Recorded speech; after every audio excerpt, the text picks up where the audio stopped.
హృదయంలోని మితి లేకుండా దానికి లోకరక్షకుడు భక్తులను ఆశీర్వదించి ప్రేమను పంచాలని భక్తులను ఉద్దేశించి ప్రసంగించారు. 100 వసంతాలు పూర్తి చేసుకున్న సందర్భంగా మెదక్ క్యాథడ్రల్ డయాసిస్లో భక్తులకు శుభాకాంక్షలు తెలియజేశారు. తెల్లవారుజామున సిలువు ఊరేగింపుతో మొదటి ఆరాధన ప్రారంభమైంది. భక్తులకు చరిత్రను, ఘనత తెలియజేశారు. యేసుక్రీస్తు తల్లి మరియమ్మ ప్రస్తావన తెలిపారు. క్రిస్మస్ సందర్భంగా ఆసియా ఖండంలోని అతిపెద్ద చర్చును 100 వసంతాలు పూర్తి చేసుకున్న విద్యుత్ కాంతులతో ప్రత్యేక అలంకరణ చేశారు. ఇన్ఛార్జ్ బిషప్ రైట్ రెవరెండ్ ప్రసంగిస్తూ బెత్లెహేంలో దావీదు వంశంలో యేసుక్రీస్తు జన్మించారని, యేసును కలిగిన బిడ్డలు నిస్వార్థంగా ఆలోచన చేయాలి అన్నారు. స్వార్థలోకంలో ప్రతిదీ నాది అనే ఆలోచనతో ఉంటున్నారని అన్నారు. ప్రతి ఒక్కరూ ప్రార్థనలు చేయాలని, యేసుక్రీస్తు మార్గాన్ని అనుసరిస్తూ బ్రతకాలని చెప్పారు. లోకరక్షకుడిగా నన్ను రక్షించడానికి యేసు వచ్చాడు.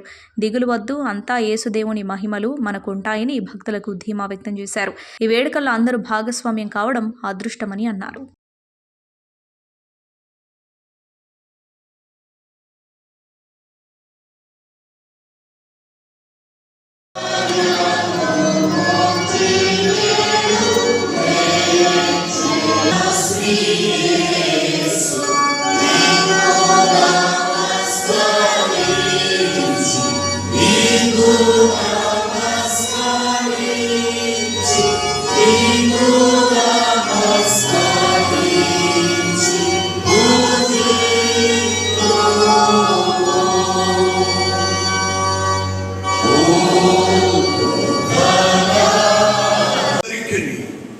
పాపములను క్షమించునని తన గొప్ప కనికరం గల మాట ఇచ్చి ఉన్నాడు.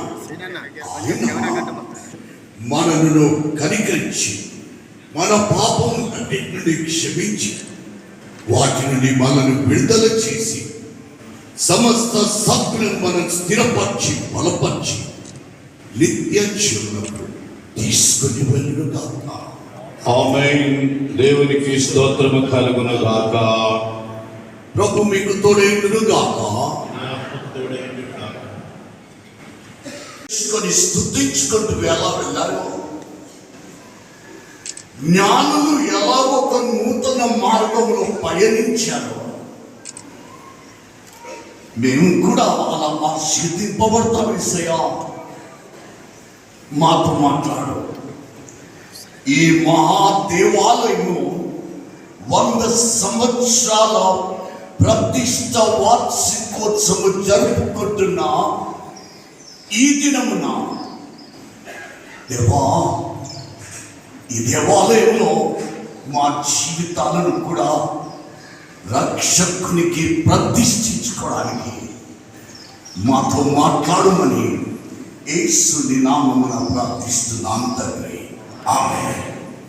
దయచేసి చెబుతుందా, ఈ దినమున ఇక్కడ నేను మెదక్ అధ్యక్ష మండలానికి ఇన్ఛార్జ్ బిషప్ అయినా మరియు ఈ పూజారి శాంతయ్య వరమియకపోతే నేను ఇక్కడ నిలబడేవాడిని కాదు. గారు మీకు నిండు కృతజ్ఞతలు తెలియచేస్తూ మీకును సంఘ సెక్రటరీ ట్రెషరర్ గారికి మరియు స్టీవర్డ్ గారికి కమిటీ బిడ్డలందరికీ కూడా నా నిండు కృతజ్ఞతలు తెలియచేస్తున్నాను. ఈ 2024 క్రిస్మస్ నాడు అందరూ చూస్తుంటే ఆసక్తిగా ఏం మాట్లాడతాడు యేసయ్య నాతో అని మీరందరూ ఆశతో చూస్తున్నారు. చాలా పర్యాలు అనుకుంటారు, హృదయంలో జన్మింప చేసుకునే స్థలం ఇస్తే నీ జీవితము ధన్యమవుతుంది, నీ జీవితము ఆశీర్వదింపబడుతుందని. నిజంగా మన జీవితాలలో యేసు జన్మించే మన జీవితము ఆనాడు మరియలో ఎలా యేసు తన గర్భంలో మోసేటప్పుడు ఆమె జీవితంలో చూసిన పొందిన అనుభవాలు, సహోదర సహోదరి, నీ హృదయంలో ఆ ప్రభుకు చోటిస్తే తప్పకుండా నీవే ఆనాడు మరియనే కాదు, ఈ దినము ఆ ఆశీర్వాదాలు దేవుడు నీకు ఇవ్వాలని ఆశిస్తున్నాను. ఎటువంటి ఆశీర్వాదం అని చూస్తే చదవబడినటువంటి లూకా రాసిన సువార్త 2వ అధ్యాయము ఈ దినము ఈ ఉదయ ఆరాధనకు మొదటి 7 వచనాలు ధ్యానం చేస్తున్నాం. 2వ ఆరాధనకు 8 నుండి 14 చూద్దాం. ఇప్పుడు మాత్రము మొదటి 7 వచనాలు ధ్యానం చేస్తున్నాం. మరియ జీవితం. ఆమె యేసుని తన గర్భంలో మోసిన రక్షకుని జన్మదినాన్ని పునస్కరించుకొని 2024వ సంవత్సరము కూడా యేసు జన్మను ఇంత ఆనందంగా సంతోషంగా ప్రపంచమంతా జరుపుకుంటుంది. ఎందుకంటే ఆయన లోకరక్షకుడుగా జన్మించినందుకు.